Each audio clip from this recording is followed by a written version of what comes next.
ఆంధ్రప్రదేశ్లో కొత్తగా అధికారంలోకి వచ్చిన ఎన్డీఏ ప్రభుత్వం వైసీపీ పార్టీ కార్యాలయాన్ని కూలగొట్టడం ఇప్పుడు సర్వత్రా చర్చనీయాంశమైంది. దీనిని బట్టి గత ప్రభుత్వం తరహాలోనే ఈ ప్రభుత్వం కూడా అదే మాదిరి కూల్చివేతను ప్రారంభించనున్నట్లు తెలుస్తుంది.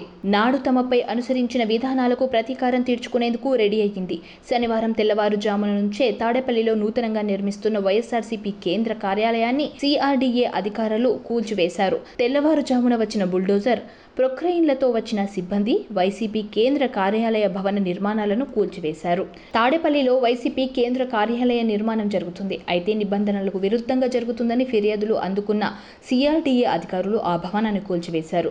కూల్చివేతల సందర్భంగా తాడేపల్లిలోని వైసీపీ కేంద్ర కార్యాలయం వద్ద భారీ పోలీసులు బందోబస్తు ఏర్పాటు చేశారు. స్లాబ్ వేయడానికి సిద్ధంగా ఉన్న ఈ భవనాన్ని కూల్చివేయడంపై వైసీపీ నేతలు దీనిపై అభ్యంతరం వ్యక్తం చేస్తున్నారు. నిర్మాణంలో ఉన్న తమ భవనాలను కూల్చివేస్తారని తెలిసి వైసీపీ నేతలు హైకోర్టును ఆశ్రయించారు. సిఆర్డీఏ ప్రిలిమినరీ ప్రొసీడింగ్స్ను సవాల్ చేస్తూ హైకోర్టులో పిటిషన్ వేశారు. దీంతో హైకోర్టు కూడా చట్టాన్ని అధిగమించి వ్యవహరించవద్దని సూచించింది. సిఆర్డీఏ అధికారులకు హైకోర్టు ఆదేశాలను వైసీపీ తరపున న్యాయవాది తీసుకువెళ్లిన ప్రయోజనం లేకుండా పోయింది.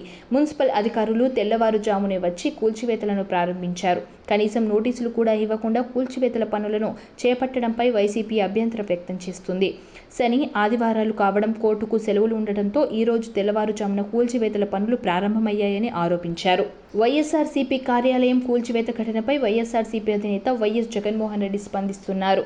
ఆంధ్రప్రదేశ్లో రాజకీయ కక్ష సాధింపు చర్యలకు దిగిన చంద్రబాబు తన దమనకాండను మరో స్థాయికి తీసుకెళ్లారని ఎక్స్ వేదికగా మండిపడ్డారు. చంద్రబాబు నాయుడు ఒక నియంతలా తాడేపల్లిలో దాదాపు పూర్తి కావచ్చిన కేంద్ర కార్యాలయాన్ని బుల్డోజర్లతో కూల్చివేయించారు. హైకోర్టు ఆదేశాలను బేఖాతరు చేశారు. రాష్ట్రంలో చట్టం, న్యాయం పూర్తిగా కనుమరుగైపోయింది.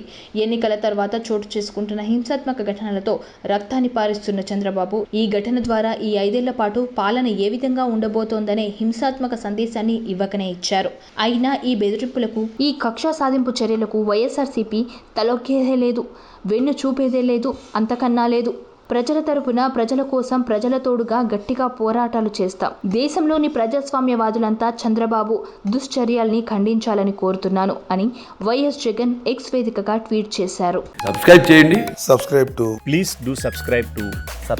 Please like, share and subscribe to top Telugu TV. Top Telugu TV. Top Telugu TV.